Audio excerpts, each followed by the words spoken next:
I never thought a weekend getaway could unravel everything I believed about my marriage. But the moment I saw the messages on her phone, I knew the line had been crossed. It started on a Thursday evening, with the hum of the air conditioner filling the silence of our living room. I was scrolling through emails when I saw the confirmation pop up. Your reservation is confirmed. Ocean View Resort, 3 nights. My heart sank, but not for the reason you might think. Hey honey, I called, trying to keep my voice casual. What's this? I tapped the screen and held it up. She was perched on the edge of the couch, legs crossed, scrolling through her phone. Her smile was that practiced, slightly mischievous grin I had once loved. Oh, that. Just a girl's weekend. You know, spa, wine, the usual, she said, too quickly, too cheerfully. I forced a tight-lipped smile. A girl's weekend. I echoed, my voice flat. Without me. Yeah, it's just with Megan and the others. You wouldn't want to come, trust me, she said, brushing a strand of hair behind her ear. Her eyes flickered for a second, maybe even a hint of guilt, but it disappeared as fast as it came. I nodded slowly, swallowed the lump in my throat, and turned back to my emails. Right, I said. Enjoy yourselves. That night, I lay awake in our bed, staring at the ceiling, trying to tell myself I was overreacting.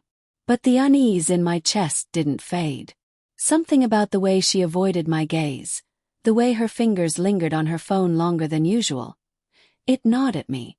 I tried to brush it off the next morning, telling myself it was just paranoia.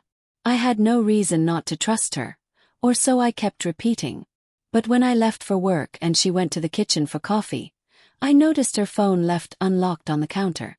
It was a split-second decision, born of suspicion I didn't want but couldn't ignore. Opened it. And there it was. Texts between her and someone named Evan, someone I'd never met, flickering with casual intimacy.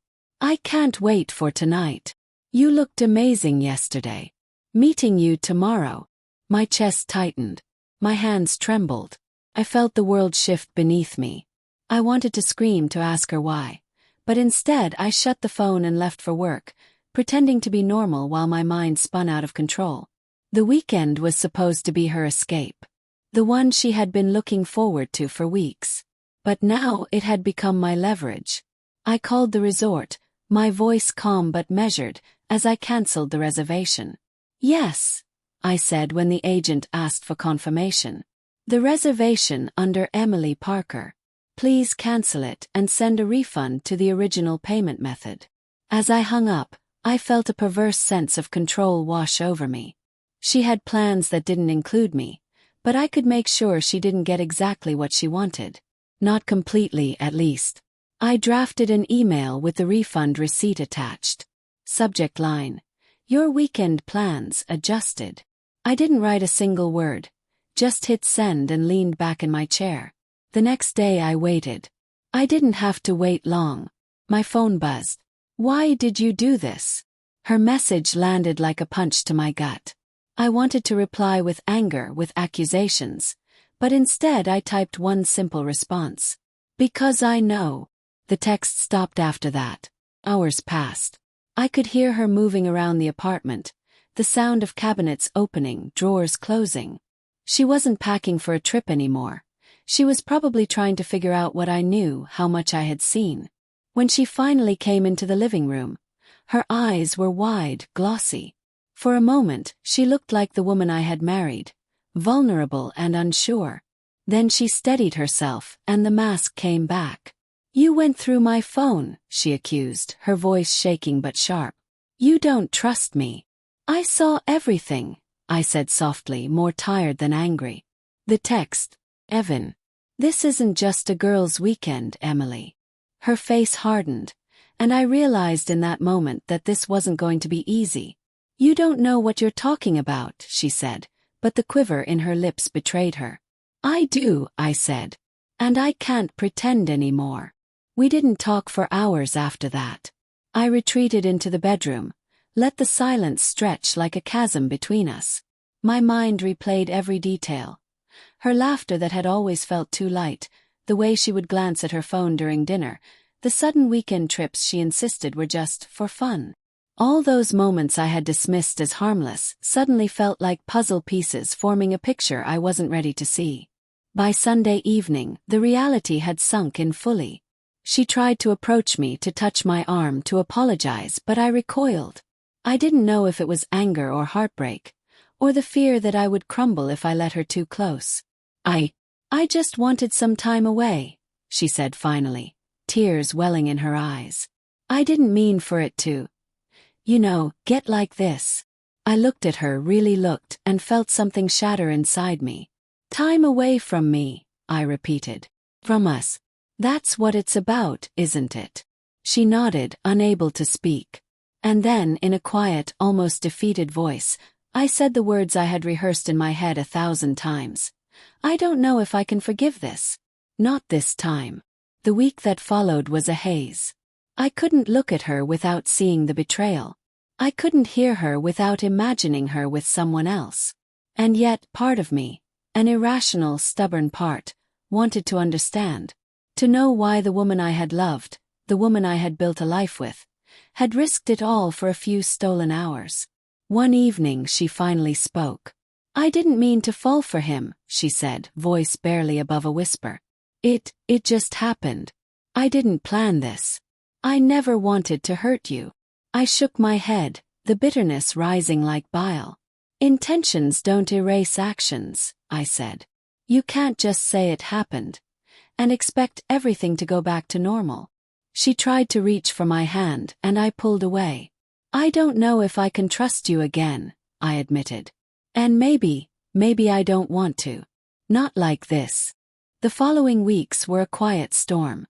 We existed under the same roof but in separate worlds, speaking in clipped sentences, avoiding the depths of the wound that had been exposed. Her attempts at reconciliation, flowers, notes, whispered apologies, felt like echoes in a canyon I couldn't reach. I spent hours walking through our neighborhood at night, replaying memories and conversations, trying to figure out where it had all gone wrong. Was it me? Was it her? Was it just us, colliding with the inevitable fracture that had always been beneath the surface? Then came the day she confessed everything. Not just the weekend texts, not just Evan, but months of subtle betrayals.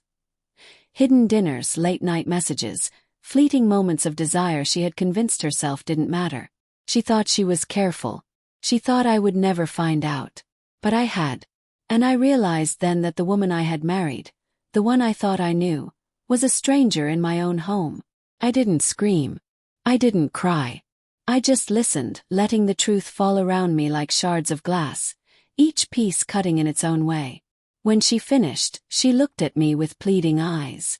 I don't want to lose you, she whispered. I stood, feeling the weight of months, maybe years, pressing down on me. I walked to the kitchen, poured 2 glasses of wine, and handed one to her. She took it, shaking, as if this simple gesture could bridge the gulf between us.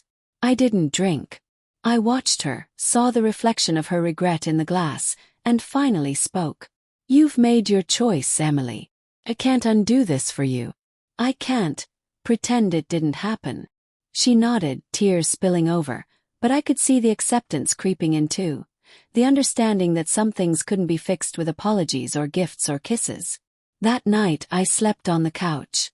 She stayed in the bedroom, the distance between us both physical and emotional. It was the first time in years that I felt like myself again, even if a little broken, even if I wasn't sure who that self really was anymore. Days turned into weeks. I stayed quiet, stayed composed.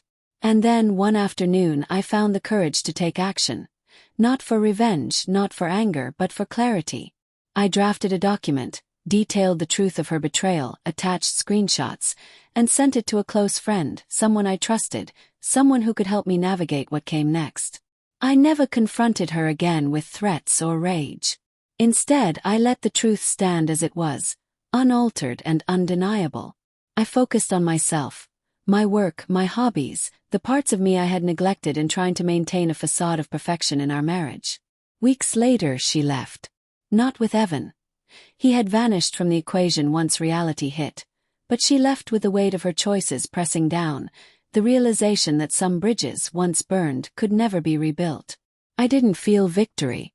I didn't feel relief. I felt something quieter, steadier, the beginning of reclaiming my life. I found solace in small routines, in morning walks, in silent cups of coffee where I could finally breathe. I allowed myself to grieve, but I didn't let grief define me. I let it teach me, let it sharpen me. Months later, I still remembered that weekend getaway, the one she had planned, the one I had cancelled. I imagined her reading the refund receipt, expecting anger, confrontation, perhaps tears. Instead, she had received silence. And in that silence, I had spoken louder than any words could. I had spoken of boundaries, of betrayal, of self-respect. I had spoken of the man I refused to let her hurt again. And in that silence, I found myself. The memory of her texts, the lie of her intentions, and the sting of betrayal became the backdrop for a truth I could finally accept. Some loves aren't meant to last forever. But the strength to survive their collapse, that was mine and mine alone. I never saw Evan. I never needed to. He was a footnote in a story that wasn't mine to rewrite. The real betrayal had been closer to home, sharper than any stranger's flirtation, and it had nearly destroyed me. But it didn't. I learned in the quiet aftermath that heartbreak could be a teacher, that trust could be rebuilt in time, with oneself first, and maybe one day with someone else. But that day wasn't mine to rush. For now, the apartment was mine, the nights were mine, and the echoes of a life nearly lost reminded me every day. The worst kind of betrayal is one that awakens you to your own worth. And I was awake,